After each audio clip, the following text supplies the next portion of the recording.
Olá, meu nome é Elcio Júnior e a gente está aqui para discutir um dos assuntos mais importantes que são discutidos em qualquer licenciatura, que é o planejamento e a gestão educacional. Meu nome é Elcio Júnior, tá? E a gente vai estar discutindo em 3 encontros. Antes de mais nada, eu queria fazer uma apresentação minha. Bom, como eu te disse, meu nome é Elcio Júnior, eu sou biólogo, licenciado, possuo especialização em docência universitária e sou mestre em Ecologia e Produção Sustentável. Atualmente, eu trabalho em 2 instituições de ensino superior e dentro dessas instituições eu destaco sempre as disciplinas voltadas para a licenciatura, os estágios supervisionados, a didática e as metodologias de ensino, tá ok? Então vamos lá. O primeiro tópico que a gente vai discutir seriam os objetivos que a gente quer alcançar com essa disciplina. É muito importante a gente pontuar esses objetivos. Pois veja bem, o conceito de planejamento educacional sobre as perspectivas políticas e administrativa. O planejamento educacional em sua totalidade vai ser discutido aqui também. O planejamento ao nível de escola, o projeto político-pedagógico, a proposta pedagógica da escola como um eixo que vai nortear, vai dar então uma visão ampla das ações que vão embasar o real fazer pedagógico. Então esse seria um dos nossos objetivos que a gente vai tentar alcançar em 3 encontros. Bom, então, antes de mais nada, para a gente começar a discutir o nosso assunto, a gente tem que entender o que seria o planejamento. O ato de planejar, seja ele numa esfera administrativa, numa esfera política e chegando a um denominador comum que seria a esfera educacional. Tá? Então, entende-se por planejamento um processo de previsão de necessidades e racionalização de emprego dos meios materiais e dos recursos humanos disponíveis, a fim de alcançar objetivos concretos em prazos determinados e em etapas definidas, a partir de um conhecimento e uma avaliação científica da situação regional. Ou seja, o planejar ele é muito importante, pois a partir de um planejamento bem efetivado, a gente consegue atingir a meta real do objetivo proposto. O planejamento anda sempre com o meu real objetivo. Sempre é preciso repensar qual é o objetivo que eu quero atingir para que o planejamento seja efetivado. É preciso ter uma gama de recursos a serem utilizados no meu planejamento, mas que esses recursos possam ser utilizados de forma correta. É preciso ter cronograma, pois o planejamento também é preciso, de etapas definidas. Bom, o processo de prever necessidades, Então, pensar sobre o que é necessário numa situação real e presente, ou seja, pensar, qual que é a situação futura que eu vou entender para que eu consiga efetivar esse planejamento. Quem pensa no futuro consegue ter um planejamento mais congruente com a atual situação. Cada situação requer um planejamento. Um turno matutino, um turno vespertino e um turno noturno requer planejamentos diferentes. São pessoas diferentes, são trabalhos diferentes. A sondagem sobre a real realidade do objeto de estudo. É muito importante o docente, ou seja, aonde você for aplicar o seu planejamento, você tem um entendimento da realidade da situação. Porque muitas das vezes a gente cria planejamentos que não são adequados para aquela situação real. Então, entender o seu público, entender a realidade da escola, entender a realidade do laboratório de informática é muito importante, porque eu consigo efetuar um planejamento de acordo com aquela situação.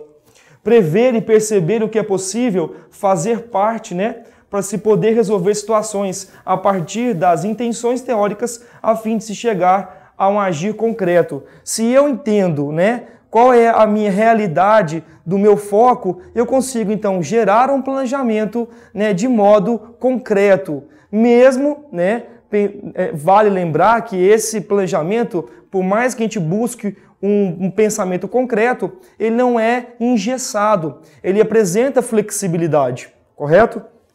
Pois bem, o processo de racionalização dos meios dos recursos humanos e materiais. Racionalizar é um processo discursivo que se desenvolve a partir de preposições ou colocações evidentes e bem definidas, através das quais se pretende chegar a novas situações.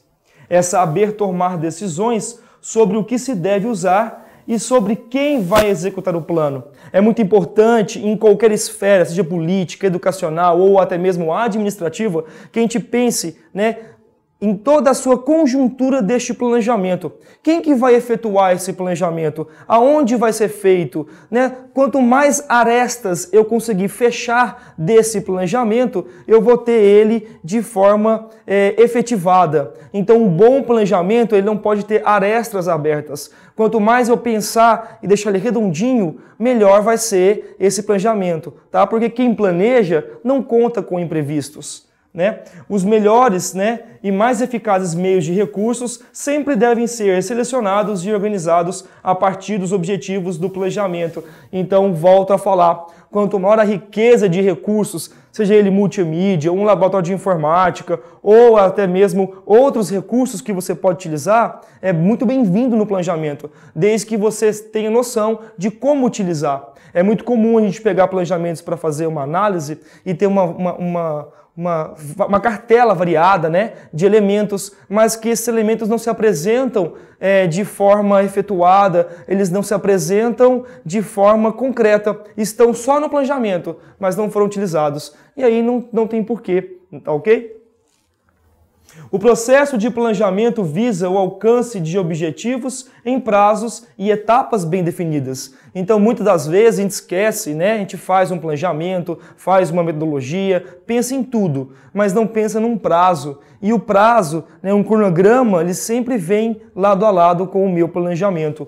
Os objetivos constituem, então, né, um núcleo e a dinâmica do planejamento, como também a sua execução. São eles que determinam e orientam todas as demais etapas do ato de planejar. Expressam, então, né, quem expressa esses objetivos, as intenções, as etapas e os prazos a serem desenvolvidos. Uma das etapas mais importantes do ato de se planejar, independente se é no ambiente escolar, o planejar da sua vida, requer você sempre se perguntar qual que é o meu objetivo. Qual que é o objetivo que eu quero alcançar? O objetivo esse geral, o objetivo esse específico. Se eu sempre me pergunto quais são os objetivos que eu quero atingir com este planejamento, eu consigo remodelar o meu planejamento ao longo da sua construção.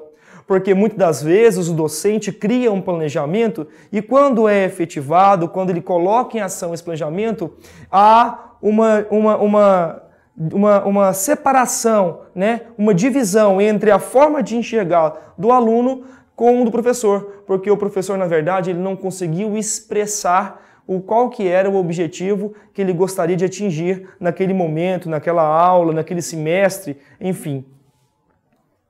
O processo de planejamento requer conhecimento e avaliação científica da situação original. O planejamento, então, deve ser constantemente avaliado e reavaliado durante todo o processo, desde sua elaboração até a sua execução. A avaliação criteriosa e científica para a observação da concordância ou discordância entre seus elementos constitutivos, ou seja, avaliar é muito importante, porque ninguém utiliza um planejamento, né, em turnos iguais, ninguém utiliza um planejamento por mais de 1, 2, 3 semestres. O ato de você fazer uma reflexão se de fato foi conseguido atingir o seu objetivo do seu planejamento, ele é muito válido. O planejamento que não é reelaborado, não é adicionado novas metodologias, ele se torna velho, se torna em desuso. É muito importante que o professor, o docente, ele sempre busque avaliar se realmente os seus objetivos foram alcançados. Né? Então, volto a chamar a atenção mais uma vez da importância dos objetivos, seja ele geral e específico. Porque se você não conseguiu atingir o seu objetivo, então você pode reavaliar ele para buscar uma nova metodologia, buscar uma nova fonte de avaliação, buscar um novo referencial teórico, tá ok?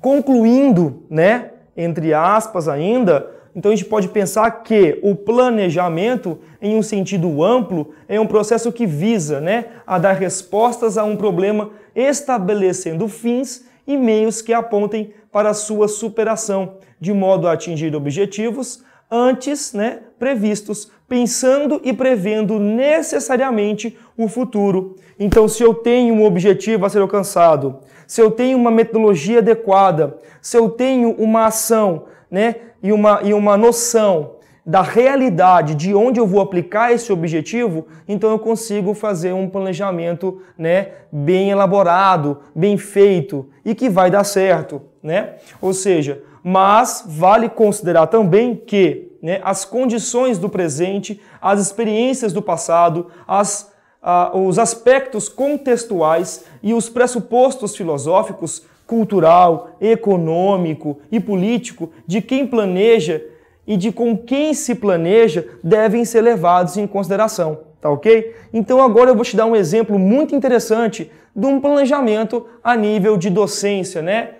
É o planejar de um plano de aula. Então, quando eu falo em planejamento, né, eu tenho o planejamento de forma macroscópica, que é uma visão abrangente. Então, agora eu vou te dar um exemplo de planejamento microscópico, o plano de aula. É um plano único, um plano usado para uma aula. Eu tenho vários tipos de planejamento. Eu tenho o planejamento do semestre, eu tenho o planejamento da disciplina e eu tenho o plano de aula, que é o plano único para uma aula que você vai elaborar. Tá? Mas antes disso, vale relembrar que o planejar é uma atividade, tá, que está dentro da educação, visto que esta tem como característica básica evitar improvisação. Isso é muito importante pontuar. O professor que planeja, o professor que avalia o seu planejamento, se deu certo ou não, né, modificando, adequando a realidade da escola, adequando a realidade do produto que ele quer vender,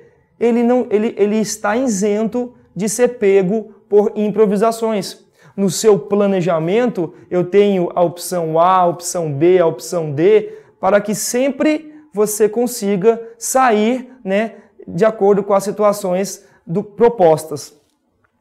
Prever o futuro, estabelecer caminhos que possam nortear mais apropriadamente a execução da ação educativa, prever o acompanhamento e a avaliação da própria ação. Ou seja, planejar e avaliar andam sempre de mão dada.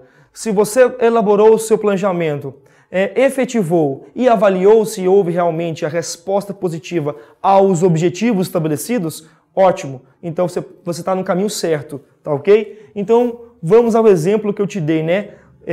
Há alguns tipos de planejamento. Quais são eles? Então eu tenho o planejamento educacional, que é uma política educacional a nível, então, bem mais macroscópico, a um nível maior de pensamento. Eu tenho o planejamento escolar, curricular de ensino, né? Ou seja, eu tenho um planejamento, o que se deve ensinar no 6º ano, no 7º ano, 8º ano, 9º ano, no ensino médio. Então eu tenho um planejamento curricular, o currículo escolar, tanto do ensino fundamental 1, 2 e ensino médio. Nas graduações existe também, então, cada graduação existe o seu currículo de cada curso específico. Os planos da disciplina, então eu tenho uma disciplina específica, né, seja ela de informática, matemática, química, ou seja, todos os saberes. E eu tenho o temido plano de aula, né, que todo docente tem alguma dificuldade ainda em montar o seu plano de aula, mas acho que montar não seria nenhum problema. O principal foco é entender e avaliar se realmente o seu plano de aula teve a resposta aos seus objetivos.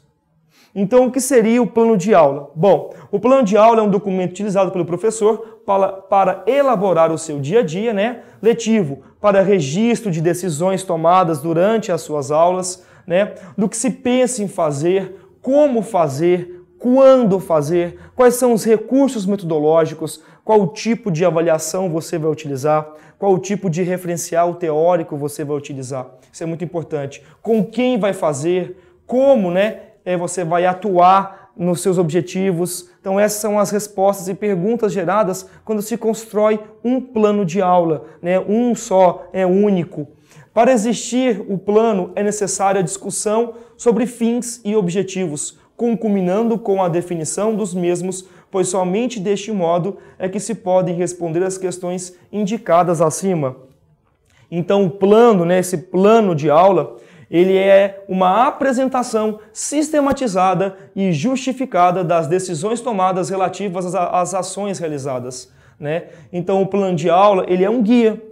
É um guia muito importante que anda lado a lado com o docente, né? E tem a função de orientar a prática do professor, partindo da própria prática e, portanto, não pode ser um documento rígido e absoluto. Volto a te chamar a atenção no começo da aula para que o planejamento ele busca uma concretização de algo sólido, mas ele não pode ser engessado, porque ao longo da sua aula você planejou algo, mas existem várias intempéries no mundo educacional, então você tem que adaptar. Um bom planejamento requer criatividade por parte do docente, tá ok? Ele é a formalização dos diferentes momentos do processo de planejar, que por sua vez envolve desafios e contradições. Então, quais são os componentes de um plano de aula? Você pode encontrar algumas variações desta proposta por mim, mas de grosso modo, de forma bem geral, sempre todo o planejamento é composto por um tema, o tema da sua aula, quais são os objetivos a serem alcançados. Alguns planejamentos ainda te pedem para você diferenciar o que seria um objetivo geral e um objetivo específico. Posteriormente, eu tenho a metodologia, que sempre é quase que o calcanhar de Aquiles de um planejamento. Qual que é a metodologia que você vai utilizar? Materiais e métodos. Se é uma aula expositiva dialogada, se é uma aula prática, se é uma aula lúdica, se é uma aula no laboratório de informática. Então é muito importante você pontuar e definir qual é a sua metodologia. Quais são os materiais que você vai utilizar? É um data show, é uma lousa digital, é um giz, é um cartaz, enfim. Quais são os materiais que você vai utilizar naquela aula? É muito importante você deixar bem definido isso, mas te chamo a atenção para que você tenha noção do que são, de quais são as metodologias que você escolheu. Porque é muito comum, às vezes, o professor colocar uma aula expositiva, dialogada, entre outras que são colocadas, e ele nem mesmo sabe definir quais seriam essas metodologias. Então coloque metodologias que você realmente tenha entendimento, que você saiba discutir com o gestor da escola, com uma diretora, com uma coordenadora, tá ok? Posteriormente eu tenho então uma avaliação. Quais seriam os modos de avaliar? Isso é um processo seu, é individualizado do professor. Cada um tem uma forma de avaliar. Pensando que o plano de aula é único, ele é você pode avaliar ele pela participação, você pode passar uma atividade para casa, você pode fazer perguntas ao longo. Então a avaliação sempre tem que existir, correto? Então aí vai a critério do professor. Posteriormente, você pode colocar uma observação nesse plano de aula. E por fim, qual foi o material didático utilizado, qual foi as referências, a obra, qual que foi o livro que você utilizou, o artigo, enfim. Porque se caso o aluno tem interesse em continuar os estudos daquele momento, daquela aula específica, ele vai seguir aquela literatura. Então o plano de aula deve apresentar uma sequência de tudo que vai ser desenvolvido em um dia letivo em sala de aula com detalhes. Ou seja, o objetivo a ser alcançado, o conhecimento, competências e habilidades. É muito importante relembrar que, para você pontuar esses objetivos, a gente usa bastante verbos. A utilização de verbos sempre é muito bem-vinda para criar os objetivos geral e específico. As metodologias e estratégias que serão utilizadas, os procedimentos que serão adotados e as atividades que serão desenvolvidas, assim como os recursos, Ou seja, a avaliação e a referência. E aí eu tenho um dos modelos mais simples e mais usados por qualquer docente. Ou seja, a criação de um plano de aula é o fato de planejar. Então eu quero que você entenda, vamos recapitular nossa aula. O planejar requer um bom entendimento do que seria o seu real objetivo, entender qual é o foco que você quer delimitar naquele momento, seja ele numa esfera política, numa esfera administrativa ou educacional, é muito importante. Entender quais são os materiais que você vai utilizar, para que ele consiga realmente ter uma boa aplicação, é muito bem-vinda. Porque senão você tem uma riqueza de materiais que não são utilizados naquele momento. Entender a necessidade daquela situação para a qual você vai planejar. Também te gera um maior respaldo para que o seu planejamento seja efetivado. Tá ok? Aqui eu tenho algumas referências bibliográficas que eu utilizei para montar esse material, tá ok? E a gente fica então de se encontrar nos próximos, nós temos mais 2 encontros ainda que são congruentes a esse aqui, tá ok?